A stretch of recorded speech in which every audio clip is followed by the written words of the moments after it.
Sex Talk with the Siegel Brothers is a weekly program designed to answer all your questions, including the ones you didn't even know you had, and to clarify the endless debates around the wonderful and fascinating world of sexuality. Join us for real talk about sex from two experts in the field. Richard and Larry Siegel have over 50 years of experience as sex therapists, educators, counselors, and researchers. The Siegel Brothers are recognized around the world as trainers of medical and mental health professionals. Hello, and welcome to Sex Talk with the Siegel Brothers. I'm Larry Siegel, a clinical sexologist and certified sexuality educator. And I'm Ricky Siegel, a certified sex therapist and supervisor. And my brother. Cheers to you. Never get tired of being proud of you. A ritual sake toast and cheers to you. Thank you for Yes. joining us today on Sex Talk. You like that? What have you spun today? This is a, Lemonade. again, it's a sort of a regular Nagori sake, but I kind of infused it with lemon and a homemade lemon jello. Wow. Very So, nice. yeah, Very it's nice. kind of nice. I like that, especially with Wow. a little heat to it. This is our weekly forum for talking about all things sexological, and it's a good gig if you can get it. We're especially excited this evening to have one of our favorite people joining us, the author of truly one of the best books ever in anyone's sexology library, the now classic Guide to Getting It On. Yes. Dr. Paul Joannides, psychologist, very big blogger for Psychology Today, renowned writer, and now lives tucked away in the woods somewhere along the Oregon coast with his wife and a bunch of llamas. I was so upset. He invited my daughter and I, when she was living out there, to visit before COVID, threw a monkey wrench into that plan at the beginning of last year. So hopefully, Maybe next year we'll they'll make it out there. I'll take a trip out there. Yeah, but definitely excited to have him on. We had him on when we were on the radio, and it has been a long time, so I'm so glad we're going to be able to share this interview with you all. And we are back and really extra excited tonight to have one of our favorite people in all of sexology, the legendary Paul Joannides. Welcome back. Yes, welcome. Oh, it's great. It's great to be back. We're really excited to have you back. I'm glad the Zoom connection works in the middle of the wilderness there in the woods of Oregon. We're going to keep our fingers crossed and just keep talking. Yes, and hope So- no errant llama comes running in front of everything. Yes. Right? That's still one of my favorite things about what you do as well. Llama. We're gonna have that. We're gonna put that picture up at the end so everybody can see that you actually do live on a llama. What is it? A rescue? A farm? A foster? Yeah, we've got a small llama farm here. We've rescued about 50 llamas over the years, and they're just like people. They have their own personalities.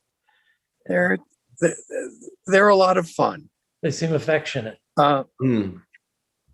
Well, they're not. They don't want to be touched a whole heck of a lot. They're interesting too. They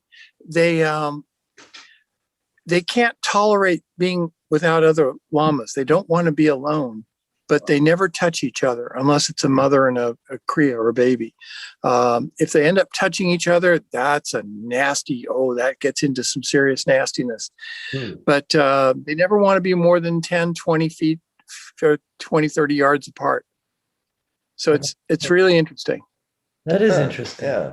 They're, as long as we're talking tonight about sex, they're induced ovulators, which means they don't come into heat. What happens is when a male mounts a female, that triggers her to release an egg. Wow. Wow. Yeah. There's so many of those things that are so fascinating. That's a whole other area. There's so many of these animal things that just sort of blow my mind. That's certainly one of them. And to me, that's sort of like the other side of lions, right? With a lioness who is pregnant, if the male that impregnated her gets beaten by another male, there's a spontaneous abortion and she's automatically receptive to the new male. and can get pregnant right away. Oh, you're kidding. No. Yeah. Yeah. So this Oh my nature God. of sex is unbelievable sometimes. It really is. Right? And that's great. Learn something about a llama tonight. Wow. Yeah. So yeah, we should do an animal. And An animal. I always wanted to know why they call it animal husbandry. That just sounds inherently weird and husbandry. I totally agree with you.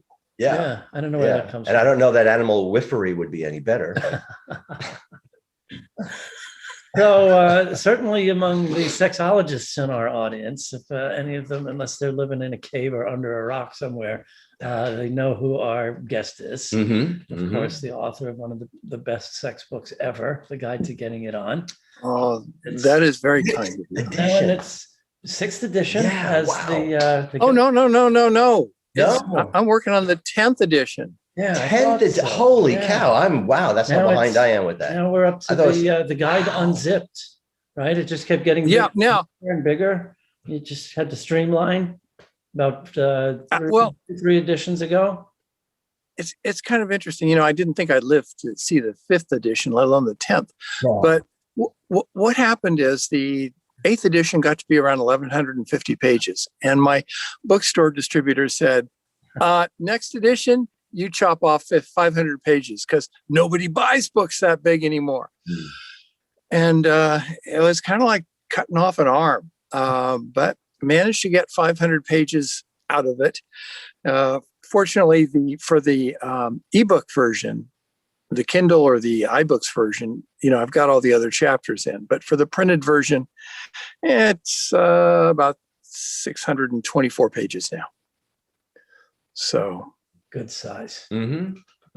and it's kind of a miserable journey doing a new edition. I have hundreds of studies that I've set aside over the last couple of years that, you know, you always say, oh yeah, I'll get to that one. Well, now's the dreaded time of when, I have to get to that one. I have 52 studies on premature ejaculation sitting in a pile. And that's just for the next 2 days. So, you know, there's a lot we need to do to stay up. Yeah. On many levels. But you know what, I think that really is one of those things that makes your books stand out the way they do. You know, there's a lot of people that say, oh yeah, I based this on research, and they may cite a study or two, but you really do get in there. You really do sort of back it all up. It truly is research based. Well, the important thing is any studies to do with social science or psychology, you've got to actually read the methodology and you need to look at the statistics, because I think, 92% of social science studies are bogus. They're basically set up to prove whatever it is that the authors want to prove. Right. And so you have to really look carefully at where the funding source is coming from. You have to look at, did they have to, move heaven and earth statistically to get statistical outcome, which is oftentimes the case. Or did they have an agenda they were trying to push, force to prove your agenda? Yeah. Two things that have come up today that you guys might find interesting. First of all, I found there's a constant, if you look in any kind of articles about women's genitals, you'll see somewhere quoted, the glands of the clitoris has between 7,000 and 8,000 nerve endings. So I started to look around. I said, where did that come from? What study did that come from?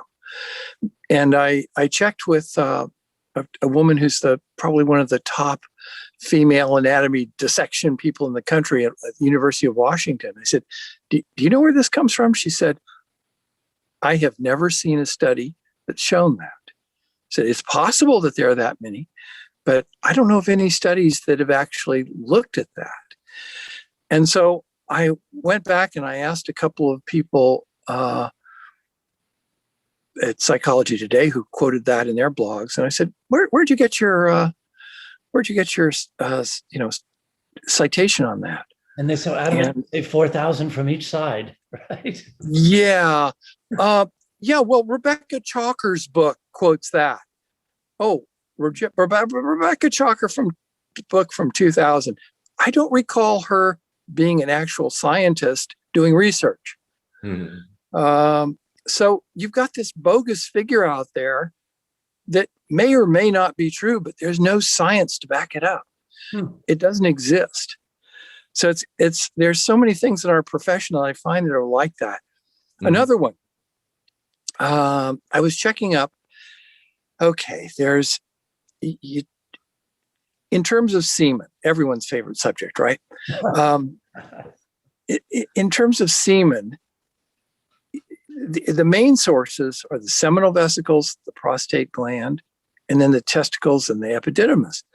And people always think, well, all of semen comes from the testicles. Well, no. It used to be, we'd say that 5% came from the testicles. At max, that 30% came from the prostate gland and 65% came from the seminal vesicles. So just checking it out, I checked with two of the top researchers, different researchers who happen to be in France. And one of them emailed me today and said, well, 10% comes from the testicles and 80% comes from the seminal vesicles and, 10% comes from the prostate. Another one got back to me within 15 minutes of the first one, completely different statistics. And these are two of the top researchers in the world who can't really agree. So there's so much that we don't really have firm research on. Yeah. It's fascinating. Yeah, it really is. And forgive me for this, but it's like we're pulling penises and clitorises out of our asses.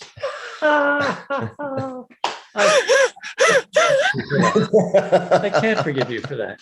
It sounds like you know what they're talking about. But here's the thing: that research, all the science, the sex geek, research nerd stuff, is supposed to ultimately lead to education and informing people, right? So this is what I wanted to talk with you about, because we've been in this sex ed game for a really, really long time, all three of us, and it's finally, we talk constantly on this show about these frustration of crawling along over just 30 years that we've been watching it. We're finally getting to a place where someone like you, a leader in the field, renowned and respected voice in the psychology and sexology, and we've finally gotten to what I've observed as probably the closest to effective sex ed for probably the hardest to reach demographic, like heterosexual male college students. And all of a sudden it's like politically incorrect, and everybody's all feathers are ruffled, and no, we can't talk this way, and like, what the fuck? We finally get close enough to something, to talking about pleasure, and Frank with a sense of humor, and I don't know who your pictographer or how you describe this person you work with, they're just as brilliant as you are. And like, can you make sense of this? How did it get politically incorrect when we're finally getting close to doing it right? First of all, humor is not allowed. You're not allowed. If you could possibly bother one person on an entire college campus, then you are triggering, and you're throwing out microaggressions, right? Yeah. Had two of the finest healthcare instructors in the entire land got called in. They used the word a woman's clitoris instead of saying the clitoris of a person who was assigned female at birth. Okay. Yeah, that's the 21st century. I wish I were making this up. I know. Yeah, so do I. Believe you. Oh, yeah, we have no trouble. So what we've got now is the sex educator of young men and women from middle school on is Pornhub. Yeah. Okay. Yep. And I say this not to shame anyone from watching porn. I think it's fine to masturbate to porn. Yeah, but not sex ed. But when that is your model for how to have sex in a relationship. Mhm. That's like thinking that you saw the Fast and Furious 1 through 7, and that's your model for how you're supposed to drive a car. Right. Yep. Well, I'm sorry, not everyone has cans of nitrous in the back of their car that they can flip a switch and do that with. And but it's tough reaching these people because, first of all, young adults don't necessarily read. Mhm. YouTube is the source of all wisdom. And so you kind of got to reach them on YouTube. Mhm. But doing that is a challenge. Hmm. It's really a challenge. You know, I find it sort of, again, one of these other ironies that come along with that if you're going to do something that is meant to be, let's just say not serious, it is, you know, you can do all kinds of things, but if you're serious about it, you can't, I'm in my head, I'm struggling with this analogy of the way we used to look at men in drag portrayed in popular media. If you were making fun of it, it was okay. You mean But if it was you can real, maintain your heterosexuality? yeah, exactly. And if Right. it was You're obvious that it was a Milton goof, right? Right. Like a Milton Or Berle, Martin even like Lawrence. Kids in the Hall and some of that stuff, then it's okay as long as you're making fun of it. But if you're being serious and real about it, no, you can't do that. It's not allowed. And I think sex ed seems to be moving in that kind of direction. It's an interesting analogy. I don't know what direction sex ed is moving in, but I don't even call myself a sex educator if I can avoid it because it's become such a toxic field. It's a field now that's all about social justice, and that's great. Social justice is so incredibly important, but there's a difference. Sex education is about sexual pleasure. It's about communicating. It's not about telling people what they should and shouldn't believe. Yeah. And that's what it's become. Mhm. And if I want to say a woman's clitoris, I shouldn't have to say the clitoris of a person assigned female at birth, which to me is just batshit crazy. Yeah, absolutely. But, because who's ever going to listen to you if you talk like that? Mhm. But that's how we're supposed to talk. Right. Because God knows we will offend someone by saying it's a woman's clitoris. And, where I would hope we would be going is, I don't know if I've told you guys this before. When I last spoke at, UC Santa Barbara, at the end of my talk, a young couple came up and they said, well, we really want to thank you for your talk. It really it helped and changed things for us. And I said, well, how was that? And she said, well, you said that for a lot of women, it takes 20 minutes. You said it was an old concept called foreplay. It can take up to 20 minutes of kissing and caressing before a guy reaches between their legs and before they're ready to fuck. And she said, I thought there was something wrong with me because I'm not ready the second my partner gets a hard on. Mhm. I need that 20 minutes. Yeah. And she said, and I love sex, but I need that 20 minutes of us just being intimate and close and whatever. And that seems so strange. But when your sex education source is porn, a woman is ready to go the second a guy gets a hard on. Yes. And then I said to him, and how did this help you? And he said, well, I assumed I had really bad premature ejaculation. And I said, well, how long do you usually last, do you think? And he said, probably 8 or 9 minutes. And I said, okay, what we talked about in the talk, the definition of lifelong premature ejaculation is if you come in probably 30 seconds or less or under a minute and a half.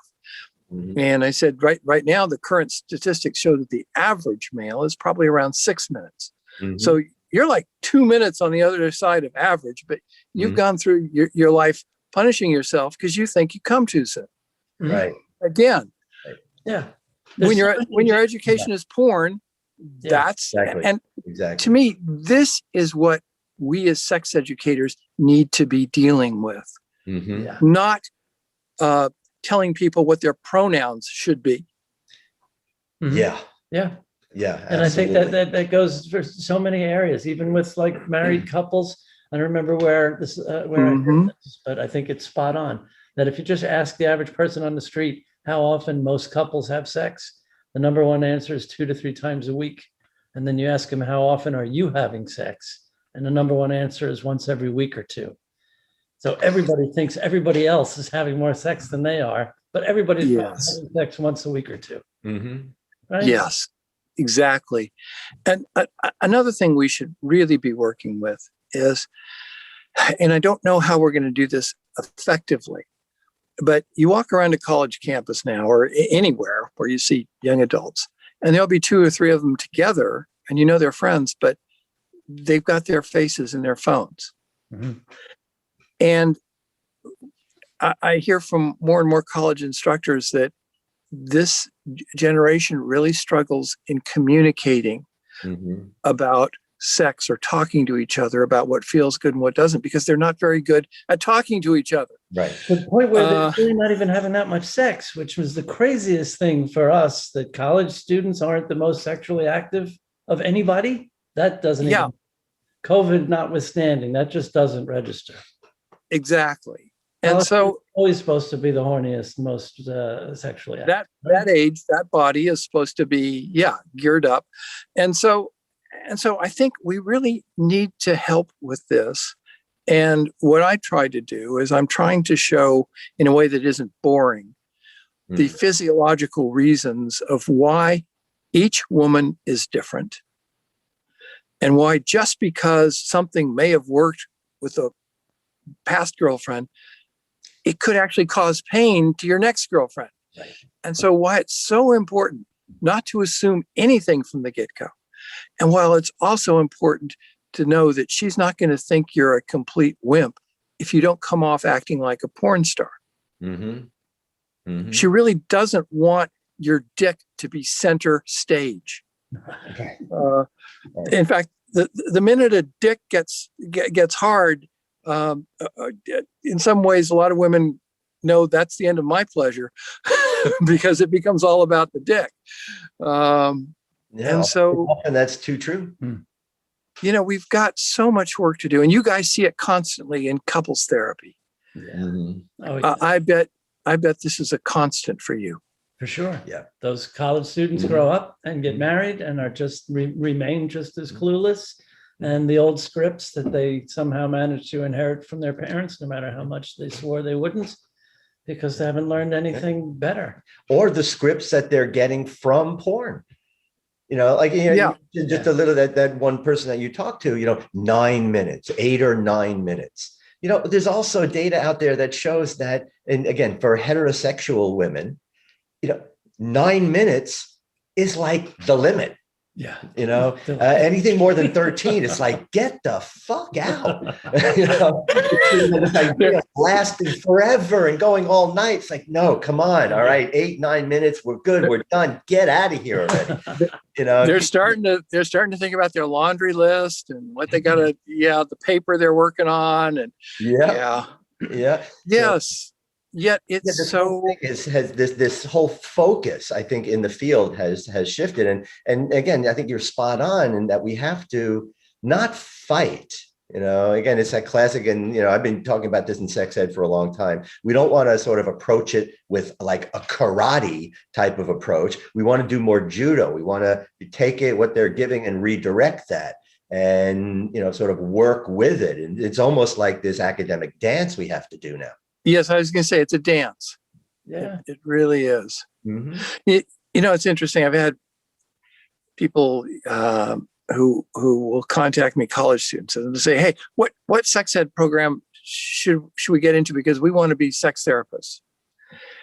And what I always tell them is, go and spend 5 or 6 years in psychology and learning to deal with couples before you ever take a course on sex.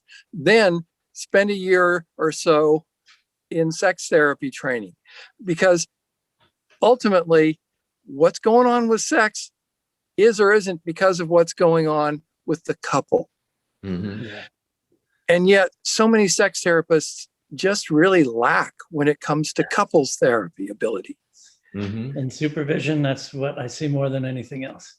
It's like, wait, you're a marriage and family therapist and you say you don't really do a lot of couples or more counselors and social workers, right? But marriage and family therapists do couples, but they don't talk about sex, like why people get married and how they have families. And there's just, I mean, even in ASECT, it was an afterthought.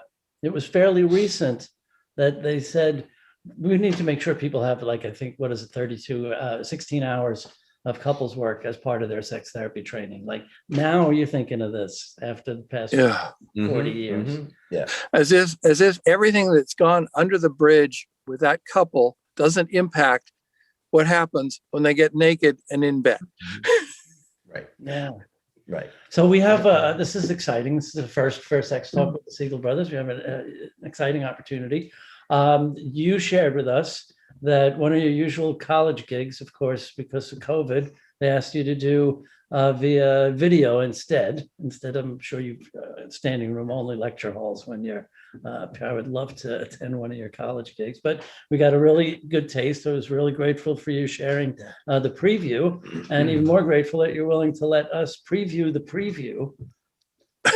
Absolutely. Let's not even set it up. Let's just go to a brief clip of the preview of an upcoming, this is coming up, lecture at Well, school. I'm hoping to get it done, but it takes me probably, for every minute of video, it probably takes me 20 hours of work to make it happen. It's tough to make. Video is fascinating because your eye notices if something's off by a quarter of a second.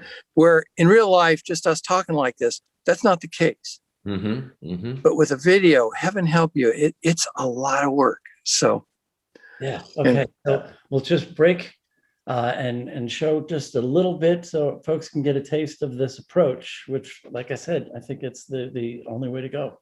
So we'll be right back.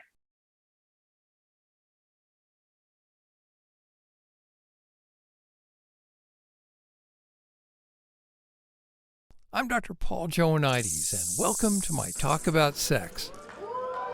As you can see, when I spoke at Hendricks Hall 2 years ago, a lot of you showed up.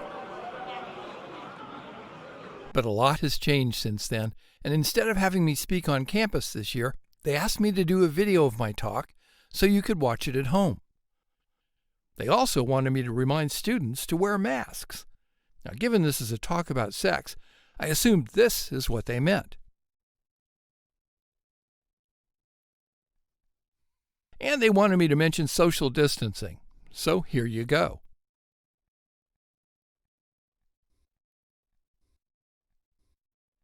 When I speak live, I ask students to please turn off their devices. But one of the good things about being able to watch remotely is you can keep your devices on during my talk and enjoy using them. I want to warn you, this is a talk about sex and sexual pleasure. In the past, sex educators were never allowed to talk about the fun parts of sex because parents were certain if we did, it would cause their teenagers to want to have sex, as if the thought would never cross their minds otherwise. And so we used illustrations that looked like they were drawn in pre-K. And in an attempt to discourage girls from having sex, we'd only talk about things like unwanted pregnancy or the pain of childbirth. So, again, thanks for letting us preview that. Here, is this first? We have a scoop? A scoop, a scoop? Is this the first time anyone's seeing that? I think so. They've previewed it, a couple of instructors, and given it the thumbs up so I can proceed. I'm actually thinking if there's some way I can, I'm going to do an online course out of it, sex ed course. And, and I want to make it cheap as can be.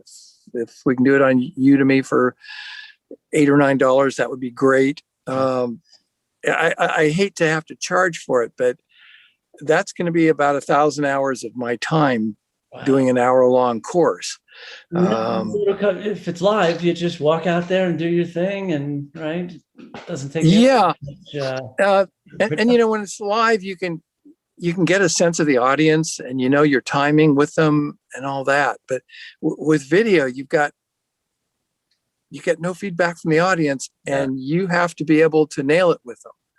Because think of all the things they could be doing.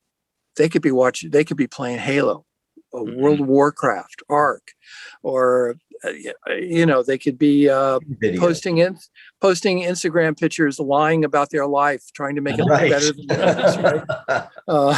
Right? I mean, everyone on TV had to figure out how to do a show in front of no one this past year, right? So it's a sign of the times.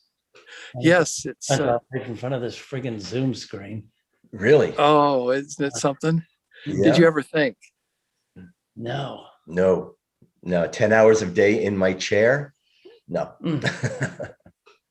It's kind of interesting though. It is showing the world the possibility that, a lot of people can work from home. Yeah. They don't have to spend 2 hours in traffic each day. Yeah. That's the country meeting.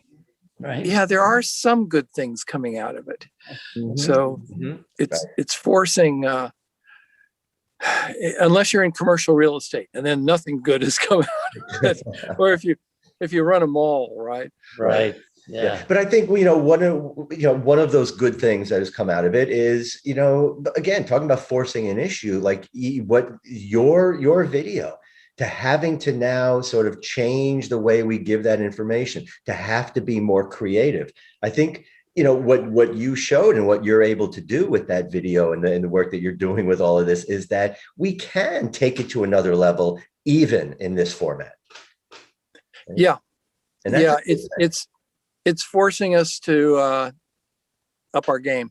Yeah. Well, you certainly have. Who are the recipients of this lecture first before it goes broad? It will be for East Carolina University, and they have a wonderful health program there. They just have an amazing. They're amazing instructors. Those kids are so lucky. Nice. Just so lucky, because very few young adults end up getting that kind of instruction that they're getting. And fortunately, there the health is required, of course. Where in so many colleges where they offer sex ed, maybe you'll have a campus of 10,000 people, and the sex ed instructors are all, they say, "Oh wow, this is wonderful. We got 200 students." Yeah. 200 students out of 10,000 are getting sex ed. I'm sorry, that's a failure. Yeah. You were looking at the sex ed department and 5 campuses of Palm Beach State College for 25 years. This is it, right? And between us, 35 students at a time. Right? Between us, I don't think we've ever had more than 100 students in a semester. Well, they maxed out a class at 35, and they used to load us up with 2 or 3. That's right. And a lot of the students who take the course decide to take a sex ed course are probably the last students who need it. Right. Because of course. Yeah. Just like, we've been talking a lot about any school anywhere in the country, if they have like a sexual health club, who's in it, right? It's some girls and the gay kids, right? The sexually marginalized kids. You never see the captain of the football team joining the sexual health club or the basketball team. Why not? Right? It's just that weird stigma still. The kids in the sexual health club are the sexually healthiest on campus. Yes. And they don't really get a message out very effectively to the ones that really need it. Yes. And yes. Now, I know this is kind of shifting gears, but what are some of the differences that you're seeing now as opposed to when you were first teaching? Have there, when you were first teaching, phones were probably wired to the wall. Yeah. Yes. That's without a doubt. Yeah. You had to call a girl up for a date. You actually had to talk to people. Yeah. Right? Now, if you call her up too soon, you worry that she's going to think you're stalking her. Well, first of all, you can't even calling is Yes. no, you got to text, you got to tweet, you got to Instagram, you got to do this. Yes. I've actually had Yeah. people that I've Like, called, and their what- response is, "Why are you calling me? What are you doing? Right? Why don't you text me?" It's like, because I want to talk to you. Why? Yeah, really. You know, I mean, there really has been a world that has changed. The only thing I would point to, I got to try and find some silver linings. The only thing I'd point to as positive change from the millennials to the Gen Zers was the acceptance and normalizing of things quicker, better and quicker than I ever would have expected, right? That acceptance of trans folks and sexual, Yes. and it's just like so what, give me a real reason to hate you instead of that automatic judgment, right? Right. Acceptance of marriage equality and interracial marriage, compared to what we grew up with, but I'm afraid there's no way to say this without sounding horrible, but they're getting dumber. Well, yeah.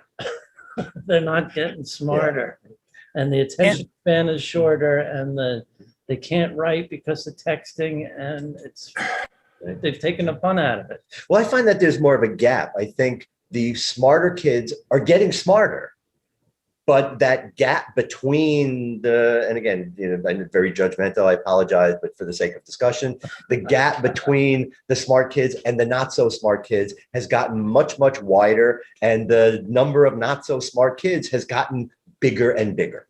Right? And I find that one of the differences in the past, you walk into a classroom, especially talking about sex, people, again, 20, 30 years ago, I think people were more receptive to what you had to say. There was more of a sense of, I want to learn this. And I think a lot of kids are coming into the classroom in colleges right now, not with that sort of openness to the information, but in, okay, I dare you. I'm going to prove you wrong. I know more than you. It's almost like there's a challenge, like they're waiting for an opportunity to be combative and indignant, especially when it comes to sex.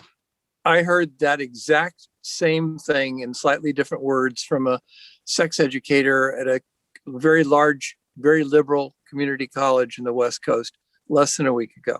Wow. Yeah. No. Exactly. I'll feel validated with that. Yeah, exactly. Her exact, it's just, yes, Yeah. It's a real challenge. Mm-hmm. And some of them, it says, are just so arrogant and disrespectful. Yes. Because they know everything. Right. And it seems like people are, almost like college students are almost hardwired to just take offense for other people. This vicarious indignation. We know against satellite, right? You don't have the right to be just offended on behalf of somebody else. Yeah. Right. And that seems to characterize so many college students. It's funny. There's something about so many, very liberal students and others who become offended for people who are transgender. Mm-hmm. Yet the people I know who are transgender, who've worked like hell to, let's say, born male and is changed to female, work like hell to be a woman. They're the last people who are offended if you call them a girl or a woman. They say, thank God, worked like hell, had surgery after surgery to achieve this. Yet it's the non-transgender people who say, oh, you're triggering by using those words. Think of who you're offending. It's like, they don't even know who they're defending. Right. They don't get it. Right. They're rhetorical. That's a good way to put it. They're complete, totally rhetorical. And again, I put the blame on a lot on their parents. I do blame a lot of students' parents for a lot of things. The fact that porn is the de facto sex educator for so many of these things, I put that squarely on their parents. Yeah. The people that have prevented sex ed from going into schools. Why has Pornhub and just porn in general become the main sex educator? Because their parents would not let anybody give them real information. And the fucked up thing is they're our age. Yeah. Right. So where did they come from? And we had like Eisenhower and their parents, right? We knew where they were popped up. But that's our excuse. And a lot of them are moderates and liberals. Mm-hmm. In Santa Barbara, they just had this huge thing. They wanted to do more extensive sex education. The parents in this liberal community came out in droves. No. Against it. Oh, wow. Against it. Because they were so sure it would cause their children to want to have sex. Don't these parents realize their kids are watching Pornhub every night? Right. Well, don't they realize that no kid wants their parents' permission to have sex? No, but that's another disconnect.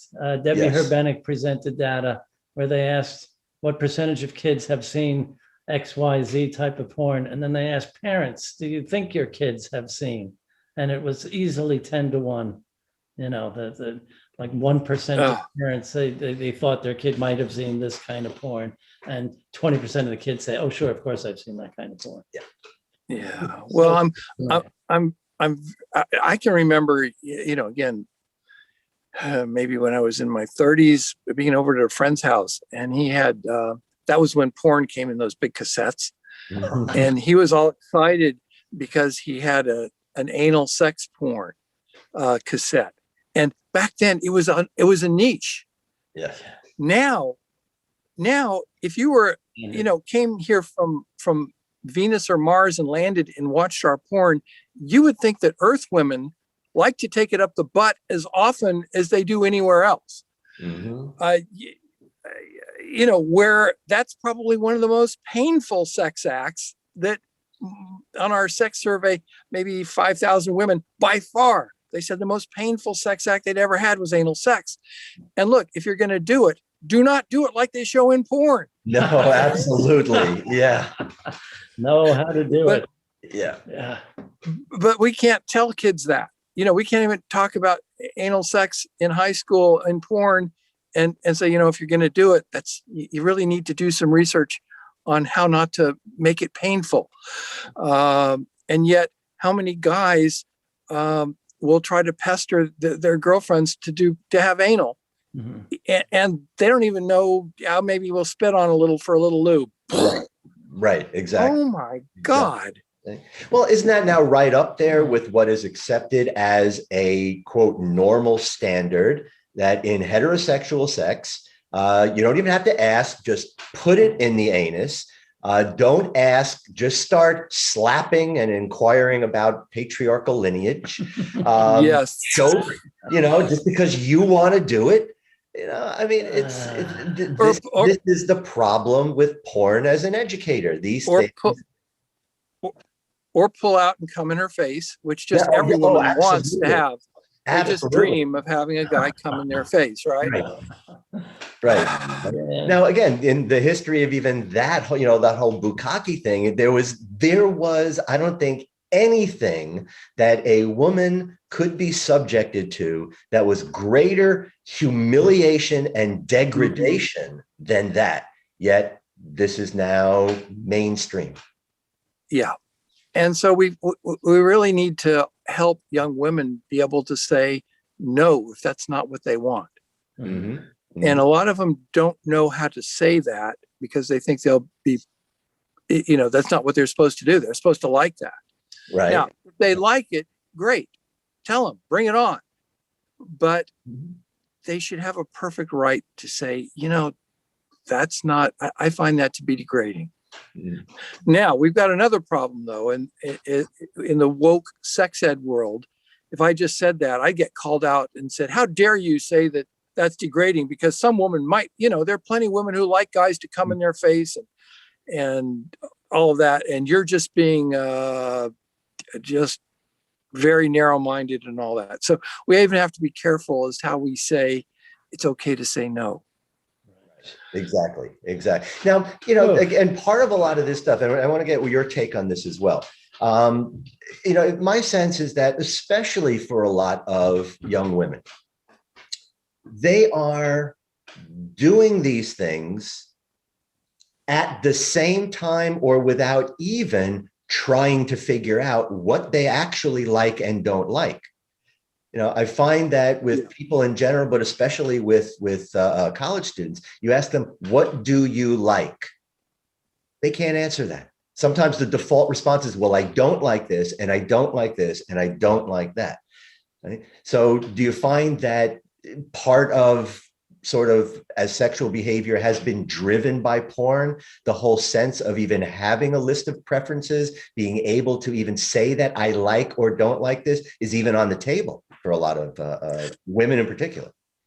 Well, one thing I've always tried to say and tried to explain, especially to couples, but males and females, when I say, tell him what you like and don't like, I always qualify it by saying, or maybe the two of you will need to explore together to discover what you do and don't like. Yeah. And the reason I say that is because we live in a world where parents still don't tell their daughters that they have a clitoris. Mm-hmm. Yeah. I mean, imagine that. What's that saying about a young girl's embracing of her sexuality when we can't even tell her she has a clitoris? Mm-hmm. And that it's an area that feels really good when you rub it. Mm-hmm. We can't say that. And so, those girls grow up, or even if the parents are fairly liberal, God knows what the babysitter is going to say if the babysitter sees the girl playing with herself. Mm-hmm. These messages are just really hard to overcome. So it's not, it makes a lot of sense. And especially after spending how many billions of dollars on abstinence only sex education, that young women wouldn't know what they like. They have to discover it and learn it. And oftentimes they don't learn it until they're having sex for a few times, 10, 20 times. Mm-hmm. So I think that's, but you're absolutely right. You can't assume that they know what feels good. Mm-hmm. To add on to it, it kind of drives me crazy when I hear all of these adults, especially in academia, basically saying, oh, these students, these kids, they're so smart. They're so technologically advanced. And I said, no, they're not. They don't have a clue. Just because they know how to do this without looking doesn't mean they have any technological expertise. They know how to use their technology in a limited fashion, but they don't understand it at all. Well, and using it in a limited fashion would be guys taking dick pics, sending them out, thinking that that's going to impress a woman and she's going to want to go out with him because he sent her a dick pic. I don't know how that became a thing, but this is making me feel very old. Yeah. But I could say, thank God we didn't have cell phone cameras when we were coming up, and social. Well, and thank God we didn't have. Thank God we didn't have easy access to Pornhub, because I never would have graduated from high school. That's right. That's right. So, well, I think we have to kind of bring this to an end, but so grateful and just glad to be able to spend this time with you. It's always The world is very lucky to have the two of you. I can tell you that. It's whenever I get frustrated and discouraged, if I hear from one of you, it immediately brings a smile, and it helps get my head in the right place. Thank you so much. Fucking COVID blew my chance of actually seeing your llama farm. I know. I really hope. I'm looking forward to cashing in that rain check in the next year or two. I hope so too. Yeah. And I hope your daughter's doing good back there. She's great. Yeah. Thanks so much. Good. So you guys take care. Paul you as well. Joannides, Thank you so much. The Guide to Getting It On. Greatest book ever. Thank you. I'll come back again soon. He's such a great guy. I love talking with him. Really do. And again, for those of you who, may be reacting, maybe tensing up a little bit, I understand we were not so PC. Dr. Joannides is not politically correct. That's the clenching sphincter. Yeah. The universal sign. Exactly. But I'm glad we talked about that. Yeah. We may piss some people off, but I don't know when political correctness has ever been a good thing, right? Remember, another of our heroes, Bill Maher, was kicked off television, was kicked off of ABC for being too politically incorrect on a show that was called Politically Incorrect. Right. So, it's worse now than it was then. Mm-hmm. Really, I implore Gen Zers to take a look. Our President Obama said that in not so many words, that people really need to get off these high horses and solve problems and not just grandstand and feel holier than thou, or try and erase anybody that has the audacity to disagree with you or piss you off. And that's really the big thing. I think the biggest thing out of all of this, please, and I'm going to use a really politically incorrect term here, and this is really going to tighten some of your sphincters, but please pay attention. Grow a pair. Ooh. All right? Toughen up. The world is not going to agree with you all the time. Yeah. There are people that are going to say things that you don't like, that you don't want to hear. Tough shit. Get over it. Yeah. Move on with your life. There's this thing called resilience that we need a little bit more of. Right. And I really am getting and I really, I hope none of our students and none of the other people in our classrooms will ever take offense at these sort of general characterizations that we were talking about with Paul. But if you do, maybe you really need to pay attention to what we were saying. All right? Yeah. So, the point is not to offend. And that does matter. You taking offense really doesn't. Yeah. All right? And this is one of those things that we see this in couples and relationships all the time now. I would like to share a very simple rule when it comes to communication. And this is the way it used to be, right? You remember the days of my words, my meaning? Right. Right? Yeah. If I am saying something and I am trying to express something that I feel or I think, if somebody else hears it in a way that is different than how I intend it, you're not right. Right? I get the chance to re-explain. No, not anymore. And I'll continue to re-explain until you can hear it the way I intend it. You're right. Not anymore. And that's the issue that I'm really kind of jumping on. I thought it was a sign of the times, sign of the end times, when comedians started talking about how they refused to do college gigs anymore. And back in the day, those were the best gigs. Right, because they paid great. All the students were drunk and stoned and laughed at anything. Right. And they had a good time. Could even hang out afterwards. Now, these, hyper progressives go to a comedy show and say, sit there like, okay, first of all, I dare you to make me laugh. Go ahead, funny man, make me laugh. And then it's like, I'm going to just wait to pounce on anything that you say that I'm going to take offense on. Either I'll be offended or I'll be offended on behalf of someone else who isn't even in the room and couldn't care less. Right. It's got to stop. It does. It's not helping. And Paul was talking about this, this loss of humor, especially in the sexual world. College campuses used to be a bastion of free speech, of higher level thinking and challenging thinking. That's what education was supposed to be. That's why you went to college. Right. To shake off the shit you got from your parents. So, you're not helping yourself, you're not doing anybody a favor if you think that higher education simply means hearing things you already agree with. Right. That's not learning. Right. Learning is stretching. Learning is going beyond what you already think. And when it comes to sex and sexuality, while we are learning new things, while we are, making some changes in how we conceptualize of certain things, like gender identity and expression and those kinds of things, not everybody is right. Right? Just because, and we deal with this a lot in with other professionals. Just because somebody says something doesn't make it so.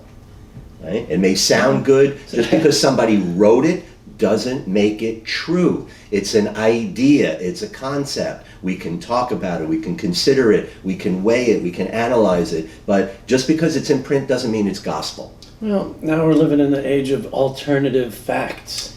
So anybody's free to believe whatever bullshit they want to. That's right. But when it comes to, like the political changing landscape, thank God, when it comes to making real change and forget about unity, right? I love Joe Biden. I love all the rhetoric. No, this country. Sorry, we're beyond that. Disunity runs through the heart of this country since its beginning, right? But we still can get along and get things done for the benefit of everyone. That's right. Look at Texas. This doesn't have to be happening. This is the epitome of politics and laziness and greed and kicking the can down the road and doing the easy, lazy, big money thing instead of the more difficult thing that will help people, and that's supposed to be the role of government. Right. So I'm done. Right. But it's AOC's fault. Just to be clear, that's right. If it's going wrong in Texas, it's AOC's She fault. snuck in the middle of the night, planted all those windmills, and they all Froze them up. froze. Right. And even though they only provide 12% of the energy of the state,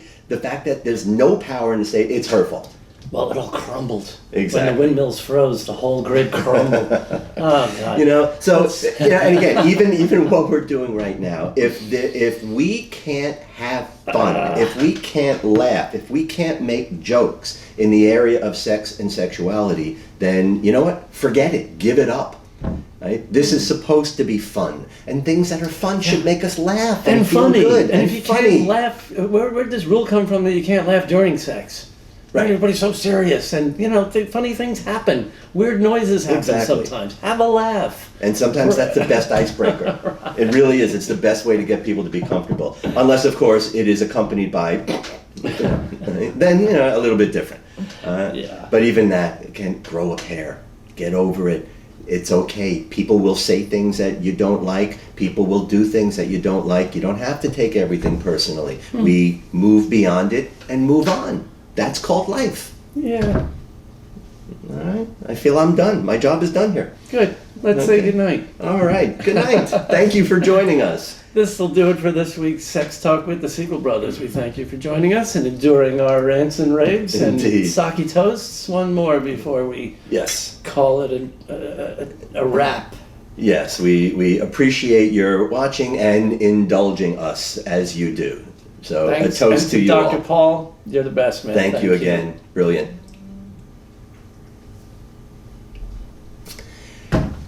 Have a great night. Have a great week. Thank you for watching. Please hit the likes and the subscribe and the notify and comment. All right? Definitely. Please comment. Let's get some discussion going. going. Get this moving. Exactly. Stay safe, everybody. Be well. Thanks for watching Sex Talk with the Siegel Brothers. Join us each week on Friday at 7 p.m. Eastern.